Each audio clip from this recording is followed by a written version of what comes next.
योगी model ने रोकी corona की रफ्तार। यूपी में पिछले 24 घंटे में केवल 339 नए मामले सामने आए। पॉजिटिविटी रेट की दर 0.1% पर पहुंच चुकी है। केसों में कुल सक्रिय केसों की संख्या प्रदेश में 8,000 रह चुकी है। तो जिस तरीके से उत्तर प्रदेश में योगी मॉडल सामने आया, दरअसल इस मॉडल के चलते जो कोरोना की रफ्तार थी उस पर ब्रेक लगा। पॉजिटिविटी रेट की दर 0.1% रह गई है। कुल सक्रिय मामलों की संख्या 8,000 रह चुकी है। उत्तर प्रदेश में जिस तरीके से योगी मॉडल प्रेजेंट किया गया, जिस तरीके से सरकार ने तैयारियां की और कोशिश की कि जो पॉजिटिविटी रेट बढ़ रहा है उसमें कमी लाई जा सके। लगातार हम देख रहे हैं सरकार की तरफ से अलग अलग फॉर्मूले के तहत वैक्सीनेशन अभियान शुरू किया गया। हालांकि एक समय वो भी आया था जब उत्तर प्रदेश में अस्पतालों की कमी देखने को मिल रही थी। वो समय आया था जब ऑक्सीजन की कमी देखने को मिल रही थी। अस्पतालों की हालत बेहद दयनीय नजर आ रही थी। लेकिन कहीं ना कहीं मैदान में उतरकर जब मुख्यमंत्री ने पूरा मोर्चा संभाला तो तस्वीरें बदल गई। राजवीर सिंह हमारे ब्यूरो चीफ उत्तर प्रदेश से इस वक्त फोन लाइन पे हमारे साथ जुड़ चुके हैं। राजवीर, क्या था योगी मॉडल जिसकी वजह से कोरोना की इस रफ्तार पर ब्रेक लग सका?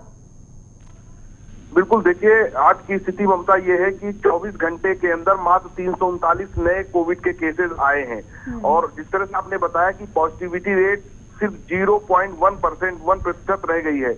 अगर अन्य राज्यों की तुलना में आप देखेंगे तो तमिलनाडु में कल ही के दिन 14,016 केस आए, महाराष्ट्र में 10,442 केस आए, केरल में 11,584 केस आए और आंध्र प्रदेश में 6,770 केस आए। तो अगर इन राज्यों की तुलना में आप देखिए तो उत्तर प्रदेश में जिस तरह से हालत खराब थे, जिस तरह से दिक्कतें थी, हॉस्पिटल बेड नहीं थे और उसके बाद से जिस तरह से योगी आदित्यनाथ ने मोर्चा संभाला और उसके बाद इन केसों में कमी आई, जो पॉजिटिविटी रेट था उसमें कमी आई। तो जो जिस योगी मॉडल की बात लगातार लोग कर रहे हैं और खुद इसकी तारीफ प्रधानमंत्री नरेंद्र मोदी ने भी की कि किस तरह से कोविड कॉल को कंट्रोल करते हुए, कोविड को कंट्रोल करते हुए पॉजिटिविटी रेट को कैसे जो है वो कम किया गया।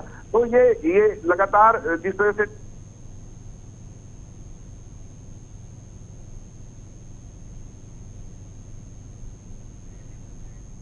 लगता है हमारे संवाददाता से हमारा संपर्क टूट गया। दोबारा उनसे जुड़ने की कोशिश करेंगे। बहरहाल योगी सरकार ने जिस तरीके से कोरोना की रफ्तार पर काबू पाया है वो बेहद सराहनीय है और इसकी सराहना खुद प्रधानमंत्री नरेंद्र मोदी भी कर चुके हैं।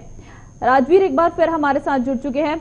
राजवीर, अब जिस तरीके से संक्रमण कम हो रहा है, आने वाले समय में चुनाव है और बीच में हमने देखा था सरकार को काफी आलोचना झेलनी पड़ी थी जिस समय कोविड की रफ्तार बहुत तेज थी, अस्पतालों की हालत दयनीय थी। हालांकि अभी भी समस्या खत्म नहीं हुई है, अभी भी मामले हैं और आने वाले समय में एक तीसरी लहर के भी संकेत दिए गए हैं। अभी कितनी तैयारियां हैं? अगर हम दूसरी लहर में देखें, कई दिक्कतें आई थी, कितना समाधान उन दिक्कतों का हो चुका है?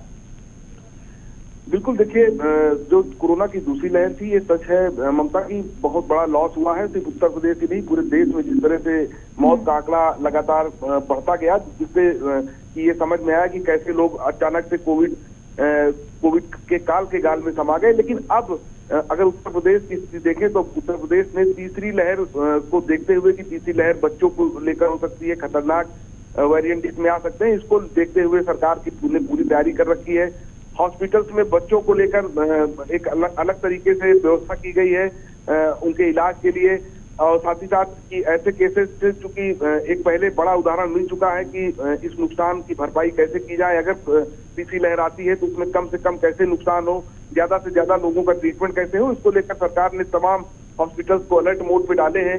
हॉस्पिटल्स में बच्चों को लेकर अलग बेड की, ऑक्सीजन की व्यवस्था की गई है।